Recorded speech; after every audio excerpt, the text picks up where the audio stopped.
வணக்கம். போன 2 வீடியோக்கு முன்னாடி பார்த்தீங்க அப்படின்னா, நாம எப்படி கவுன்சிலிங்கில் சீட் எடுக்கிறதுக்கு முன்னாடி சாய்ஸ் ஃபில்லிங் பண்ணுறதுக்கு முன்னாடி காலேஜ் எப்படி செக்ரிகேட் பண்ணணும், உங்கள் கட் ஆஃபுக்கு ஏற்ற மாதிரி 190க்கு மேலே இருந்தீங்க அப்படின்னா, 180க்கு மேலே இருந்த அப்படின்னா, 170க்கு மேலே இருந்தீங்க அப்படின்னா எப்படி செக்ரிகேட் பண்ணணும், காலேஜை சூஸ் பண்ணி உங்களுக்கு பிடிச்ச கோர்ஸை எப்படி சூஸ் பண்ணி நாம் ஒரு எக்ஸல் ஷீட் ஃப்ரீயாக டவுன்லோட் பண்ணுறக்காக கொடுத்துருந்தோம். அந்த எக்ஸல் ஷீட் தான் இப்போவும் டிஸ்பிளே ஆகிட்டு இருக்கு பாருங்கள். அதில் உங்களுக்கு பிடிச்ச காலேஜை சாய்ஸ் வாரியாக, ஏன்னா இங்கே ப்ரிஃபரன்ஸ் தான் ரொம்ப முக்கியம். உங்களுக்கு பிடிச்ச காலேஜை நாம் ஒரு ரூல் சொல்லியிருந்தோம், 20-60-20 ரூல். அந்த 20ங்கிறது வந்து ட்ரீம் காலேஜ், அந்த 60ங்கிறது வந்து ரியாலிட்டிக்கு நம்ம கிடைக்கிற காலேஜ், இன்னொரு 20 வந்து சேஃப் காலேஜ். அந்த 20-60-20 ரூல்ஸில் வந்து நீங்கள் உங்களுக்கு பிடிச்ச காலேஜ், உங்களுக்கு பிடிச்ச கோர்ஸை வந்து கரெக்டாக மேட்ச் பண்ணிங்க அப்படின்னா, இப்போ புதுசாக ஒரு கேட்டகரி ஆட் பண்ணியிருக்கிறேன். ஏன்னா ஃபீஸ் அப்படிங்கிற கேட்டகரி. இப்போது நிறையா பேர் இந்த ஃபீஸ் டீட்டெயில்ஸ் சந்தேகத்தை கேட்டதுனால நம்ம ஃபீஸ் ஸ்ட்ரக்சரில் என்ன அப்படிங்கிற விசாரிக்கும் போது ரொம்ப ஷாக்கிங்காக இருந்துச்சு. போன வருஷத்தை விட இந்த வருஷம் ஃபீஸ் ஏற்றுறாங்க அப்படிங்கிறதும், கவர்மெண்ட் நாம்ஸை எந்த காலேஜுமே மதிக்கிறது இல்லை அப்படிங்கும்போது ரொம்ப ஷாக்கிங்காக தான் இருக்குது. ஏன்னா ஸ்டூடெண்ட்ஸ்லாம் ரொம்ப சஃபர் ஆவாங்க. நாங்கள் ஒரு 15-20 வருஷத்துக்கு முன்னாடி நாங்கள்லாம் இன்ஜினியரிங் கோர்ஸ் முடிக்கும் போது மொத்தமாக 1 லட்சத்தில் 4 வருஷத்துக்கான கோர்ஸே முடிச்சுக்கலாம். 5000 + 6000 மொத்தம் 21,000 22,000 தான் வந்து. இப்போ பார்த்தீங்க அப்படின்னா நீங்கள் கவர்மெண்ட் கோட்டாவில் போனாவே 1.5 லட்சம் 2 லட்சம் கேட்குறாங்க. காலேஜுக்கு தகுந்த மாதிரி கேட்டால் நாங்கள் நேக் வச்சுருக்கிறோம், NBA வச்சுருக்கிறோம், NIRF ரேங்கிங்கில் வரோம், பிளேஸ்மெண்ட் ஆப்பர்ச்சுனிட்டி தரோம் அப்படின்னு நிறையா சொல்கிறாங்க. ஸோ இதெல்லாமே வந்து பேசிக் கம்யூனிட்டி ஆகிடுச்சு. உங்களுடைய பிராண்டுக்கான இமேஜை தான் க்ரியேட் பண்ணுறீங்களா ஒழியோ, நீங்கள் இன்ஃப்ராஸ்ட்ரக்சர் ஒன்று க்ரியேட் பண்ணிவிட்டு ஸ்டூடெண்ட்ஸ்கிட்ட இவ்வளோ ஃபீஸ் வாங்குறது வந்து தவறான இது. இதுக்கு வந்து கவர்மெண்ட் தான் நாம்ஸ் க்ரியேட் பண்ணணும். எந்த கவர்மெண்ட்டுமே வந்து முன்னால் வந்து, ஏன்னா ஸ்டேட் கவர்மெண்ட்டை கேட்டிங்கன்னா சென்ட்ரல் கவர்மெண்ட் கீழே தான் வந்து ஹையர் எஜுகேஷன் வருது அப்படிங்கிறப்ப சென்ட்ரல் கவர்மெண்ட் வந்து இதுக்கான ஒரு தீர்வை காணணும். UGC, AICT, அண்ணா யூனிவர்சிட்டி இவங்கெல்லாம் கோந்து பேசு இவ்வளோ தான் ஃபீஸ் ஃபிக்ஸ் பண்ணணும் அப்படிங்கிற ஒரு நாம்ஸ் கொண்டு வரணும். முதல்ல ஃபீஸ் இவ்வளோ தான் ஃபிக்ஸ் பண்ணணும் ஒரு நாம்ஸே இருந்துச்சு. 55,000 என்னும் தான் இருந்துச்சு. அந்த நாம்ஸை வேணால் நம்ம செக் பண்ணலாம். ஏன்னா இதுக்கான குரலை வந்து எல்லாருமே சொல்லணும். சொன்னால் மட்டும்தான் வந்து இதுக்கான எதிரொலிக்கும். நாங்கள் இது இப்போ லேட்டஸ்ட்டாக ஒரு ட்வீட் போட்டிருந்தேன். அதாவது வந்து இந்த மாதிரி ஃபீஸ் வந்து அதிகமாக பண்ணியிருக்கீங்க, AICTயும் தமிழ்நாடு ஹையர் எஜுகேஷனையும் டேக் பண்ணி நான் ஒரு ட்வீட் போட்டிருந்தேன். ஸோ அந்த மாதிரி எல்லாருமே குரல் கொடுத்தா தான் வந்து அரசாங்கமும் செவி சேர்க்கும். ஸோ அரசாங்கத்துக்கு இந்த நியூஸ் போயிருக்கலாம், போகாமல் இருந்திருக்கலாம், இதை பற்றி தெரியாமல் இருந்திருக்கலாம். இந்த குறைகள் எல்லாம் ஸ்டூடெண்ட்ஸ், அவங்களுடைய பேரண்ட்ஸ், மெயினாக பேரண்ட்ஸ் வந்து இதில் பிரச்சனையெல்லாம் எடுத்துகிட்டு பேசுனீங்கன்னா தான் ஆகும். ஏன்னா ஒரு வருஷம் ஃபீஸ் கட்டுறேன்னா நீங்கள் நகை நட்டு சீட்டு ஏதோ ஒரு நிலத்தை அடமானம் வச்சு ஆடு குட்டி மாடு இதெல்லாம் விற்று தான் வந்து நீங்கள் ஃபீஸ் கட்டுவீங்க. ஏன்னா இதுதான் நடுத்தர குடும்பத்தோட இயல்பு. நானும் நடுத்தர குடும்பத்துலேருந்து வந்ததுனால சொல்கிறேன் பாருங்களேன், இதுதான் இயல்பு. ஸோ இதுக்கான கடன் பார்த்தீங்க அப்படின்னா இப்போ வந்து எஜுகேஷன் லோன் சொல்லிடுறாங்க. சும்மா எஜுகேஷன் லோன் சொல்லிடுறாங்க. நீங்கள் ஒரு 5-6 வருஷத்துக்கு முன்னாடி எஜுகேஷன் லோன் வாங்கினவங்களோட நிலைமையெல்லாம் கேட்டு பாருங்கள். பேங்க் வந்து நச்ச ஆரம்பிச்சிட்டான், பேங்க் லோன் கட்டுங்கன்னு. அவன் வேலையில் இருக்கிறானா வேலையில் இல்லையா அப்படிங்கிறதெல்லாம் தெரியறதில்ல அவங்களுக்கு. வந்து பேங்க் லோனை கட்டுங்க அப்படின்னு. அந்த ஒரு 20-25 வயசில் அந்த ஸ்டூடெண்ட்ஸ் எடுத்துக்கிற ஸ்ட்ரெஸ் இருக்குது, அது ரொம்ப அதிகங்க. தேவையில்லாமல் இவ்வளோ ஃபீஸ் வாங்குறது காலேஜஸ் எல்லாம் வந்து அந்த ஃபீஸை குறைச்சிக்கணும். கவர்மெண்ட்டும் நாம்ஸை கொண்டு வரணும்.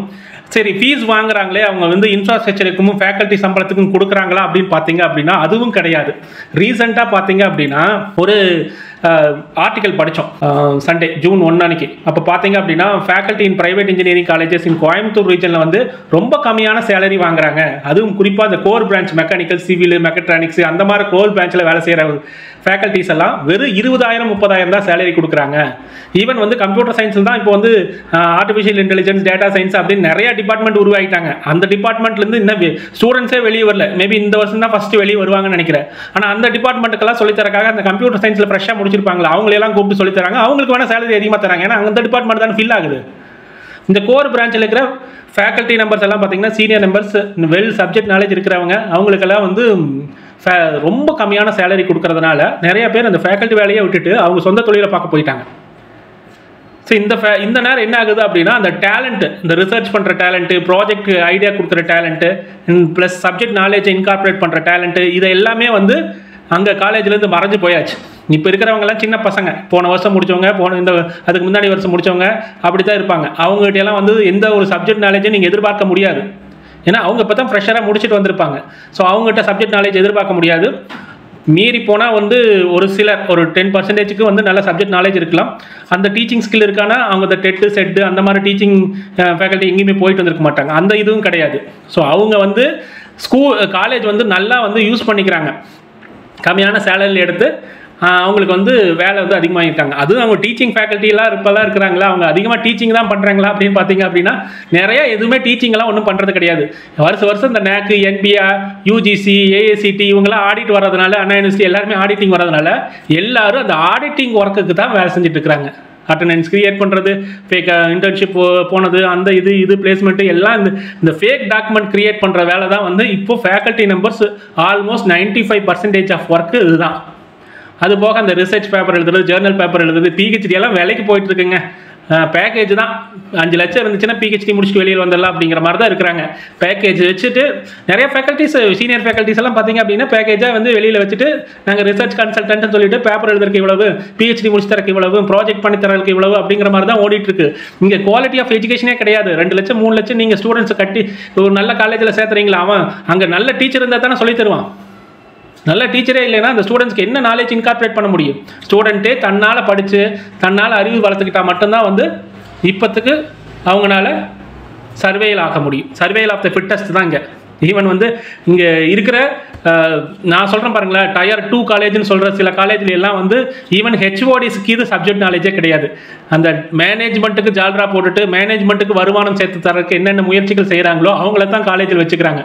ஒரு நார்மலாக நல்ல சப்ஜெக்ட் நாலேஜ் இருக்கிறவங்கள வந்து எந்த காலேஜும் வச்சுக்கிறதில்ல. மேபி நம்ம இப்படியே பேசிகிட்டு இருந்தோம்னா அது பாலிடிக்ஸ் ஆயிடும். இப்போ இருக்கிற ஸ்டூடெண்ட்ஸ்க்கு என்ன நான் சொல்ல விரும்புகிறேன் அப்படின்னா, ஃபேக்கல்ட்டி நம்பர்ஸை நம்பி நீங்கள் வந்து காலேஜ் எடுக்கிறது வேஸ்ட்டுங்க.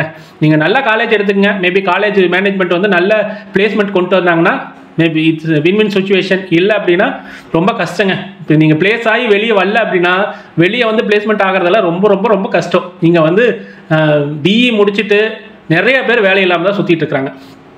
ஸோ நான் முதலே சொன்ன மாதிரி அந்த இப்போ வரலாம் என்னென்ன ஐடியா நான் கொடுக்குறேன்னு பாருங்கள். இந்த ஐடியாவில் சிலது ஒர்க் அவுட் ஆச்சு அப்படின்னா நீங்கள் ஈஸியாக பிளேஸ் ஆகிறதுக்கான ஆப்பர்ச்சுனிட்டி இருக்குது.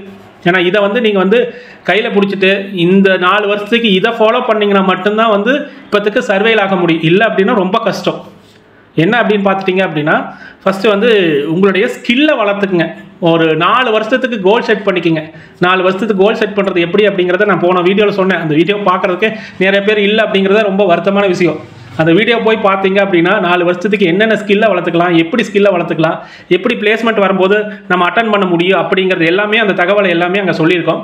அதை போய் பார்த்தீங்க அப்படின்னா உங்களுக்கு ஒரு ஐடியா கிடைக்கும். ஸோ அதை எடுத்துகிட்டு நீங்கள் போங்க. இங்கே இந்த வீடியோவில் நம்ம நிறையா பேசுகிறது எல்லாமே பார்த்தீங்க அப்படின்னா காலேஜில் கூட இன்டர்னல் பாலிடிக்ஸு, இன்டர்னல் என்ன ஒர்க்கு, நீங்கள் போனீங்கன்னா அங்கே சர்வே ஆக முடியுமா அப்படின்னு பார்த்தீங்கிறத பற்றி தான் பேசணும். ஏன்னா இதை தெரியாமல் நீங்கள் காலேஜுக்குள்ளே போயிட்டு நான் காலேஜில் அப்படி எக்ஸ்பெக்ட் பண்ணேன் இப்படி எக்ஸ்பெக்ட் பண்ணேன் அப்படின்னு டவுன் ஆகக்கூடாது. எல்லா காலேஜுமே இப்படி தான் இருக்குது. மேபி ஒரு சில காலேஜ் டாப் அந்த 195ல் Tier 1 Tier 2ன்னு சொல்கிறாங்களே, NIRF ரேங்கிங்கில் டாப்பில் வந்தவங்களாம் வந்து பரவாயில்ல. டாப் 100ல் வந்த காலேஜஸ் எல்லாம் பரவாயில்ல. அதுக்கு மேலே இருக்கிற காலேஜஸ் எல்லாமே வந்து ஆல்மோஸ்ட் 90% ஆஃப் காலேஜ் வந்து ஓப்பன்லேயே சொல்கிறேன் அங்கே குவாலிட்டி எஜுகேஷனே கிடையாதுங்க. ஒரு கிமிக்ஸ் நடத்துகிறாங்க. கட்டடமெல்லாம் அழகாக கட்டி வச்சு பார்க்குறதுக்கு அழகாக இருக்கிற மாதிரி ஒரு கிமிக்ஸ் நடத்துகிறாங்களோ வழியோ குவாலிட்டி ஆஃப் எஜுகேஷனை இன்கார்பரேட் பண்ணுறதில்லை அப்படிங்கிறதா உண்மையிலும் உண்மை. இந்த வீடியோவில் வந்து உங்களுக்கு பெரிய இன்புட் நான் கொடுக்கலினாலும் ஒரு அவேர்னஸ் ஐ ஓப்பனிங் கொடுத்துருக்கிறேன்னு நான் நினைக்கிறேன். இதை வச்சுக்கிட்டு நீங்கள் காலேஜை சூஸ் பண்ணுங்கள். பெரிய எக்ஸ்பெக்டேஷன் எடுத்துக்காதீங்க. நீங்களாக ப்ரிப்பேர் பண்ணி நீங்களாக வந்து ரெடி ஆனால் தான் ஸ்கில் டெவலப்மெண்ட் பண்ணிட்டீங்கன்னா தான் 4 வருஷம் கழித்து வெளியே வரும்போது உங்களுக்கு வேலை கிட்டும். இல்லை அப்படின்னா ரொம்ப கஷ்டமான சூழ்நிலை தான். அதை புரிஞ்சுட்டு எந்த காலேஜை சூஸ் பண்ணுறீங்க, கோர்ஸை விடுங்க. காலேஜ் நல்ல காலேஜை சூஸ் பண்ணுங்கள். காலேஜை சூஸ் பண்ணுறதா ஃபஸ்ட்டு உங்களுக்கு இன்கார்பரேட்டாக இருக்கணும். எனக்கு கம்ப்யூட்டர் சயின்ஸ் கிடைக்குது அப்படின்னு சொல்லிட்டு எங்கேயோ இருக்கிற காலேஜில் போய் சேர்ந்துடாதீங்க. நல்ல காலேஜில் சேருங்க. கோர்ஸ் வந்து மேனுஃபேக்சரிங் டெக்னாலஜி இருந்தாலும் பரவாயில்ல, மெட்டலாஜி இருந்தாலும் பரவாயில்ல, நல்ல காலேஜை சூஸ் பண்ணிங்க அப்படின்னா உங்களுடைய ஃபியூச்சர் நல்லா இருக்குது. ஏன்னா நல்ல காலேஜுக்கு தான் இப்போ பிளேஸ்மெண்ட் வராங்க. எல்லாருமே எல்லா டிபார்ட்மெண்ட்டையும் எடுத்துக்கிறாங்க. உங்களோட ஸ்கில் இருந்தால் போதும் அப்படிங்கிற மாதிரி தான் ஆயிடுது. அதனால் நல்ல காலேஜ் சூஸ் பண்ணுங்கள். சாய்ஸ் ஃபில்லிங்கில் காலேஜ் மெயினாக வச்சு சூஸ் பண்ணுங்கள். கோர்ஸை மெயினாக வச்சு பண்ணாதீங்க. எனக்கு கம்ப்யூட்டர் சயின்ஸ் கோர்ஸ் வேணும்னு சொல்லிட்டு கம்ப்யூட்டர் சயின்ஸ் கோர்ஸை வந்து நீங்கள் கொடுக்குற 25 சாய்ஸ் ஃபில்லிங்லையும் கம்ப்யூட்டர் சயின்ஸ்னு கொடுத்துட்டு 25 காலேஜை ஃபில் பண்ணாதீங்க. ஒரு 5 காலேஜ் நல்ல காலேஜ் எடுத்துகிட்டு அதில் என்ன டிபார்ட்மெண்ட் வந்தாலும் பரவாயில்ல அப்படிங்கிற மாதிரி ஒரு ஐடியாவில் எடுங்க. காலேஜ் தான் ரொம்ப முக்கியம். கோர்ஸ் வந்து 2ஆம் பட்சம் தான். அந்த கோர்ஸை வந்து நீங்கள் இப்போ ஆர்டிஃபிஷியல் இன்டெலிஜென்ஸ் வந்து நீங்கள் போய் தனியாக படிக்கணும் அப்படிங்கிற தனியாக கோர்ஸாக படிக்கணுங்கிறது கிடையாது. எந்த டிபார்ட்மெண்ட்டை எடுத்துட்டாலும் ஆர்டிஃபிஷியல் இன்டெலிஜென்ஸ் படித்துட்டு அந்த டிபார்ட்மெண்ட்டில் அதை இன்வால்வ் பண்ண முடியுமா, இன்கார்பரேட் பண்ண முடியுமா அப்படிங்கிறத யோசிச்சு அதுக்கான ப்ராஜெக்ட்ஸ் பண்ணீங்க அப்படின்னா at end of 4th year நீங்கள் நல்ல கம்பெனியில் பிளேஸ் ஆகிருக்கான ஆப்பர்ச்சுனிட்டி நிறையா இருக்குது. ஹோப் இந்த வீடியோ பிடிச்சிருக்கும்னு நினைக்கிறேன். பிடிச்சிருந்தா லைக் பண்ணுங்கள். இந்த கண்டென்ட்டை நிறைய பேர்த்துக்கு கொண்டு போய் சேர்த்துங்க. அப்போ தான் அரசாங்கத்துக்கு, பேரண்ட்ஸ்க்கு ஒரு ஐ ஓப்பனர் இருக்குது. லைக் பண்ணிங்க அப்படின்னா யூடியூப் வந்து இந்த வீடியோவை நிறைய பேர்த்துக்கு கொண்டு போய் சேர்க்கும். அதே மாதிரி ஷேர் பண்ணுங்கள். சார் நம்ம சேனலை சப்ஸ்கிரைப் பண்ணி வச்சுங்க. இன்னும் நிறைய வீடியோக்கள் இது போல் வரும். மற்றும் ஒரு வீடியோவில் சந்திப்போம். நன்றி, வணக்கம்.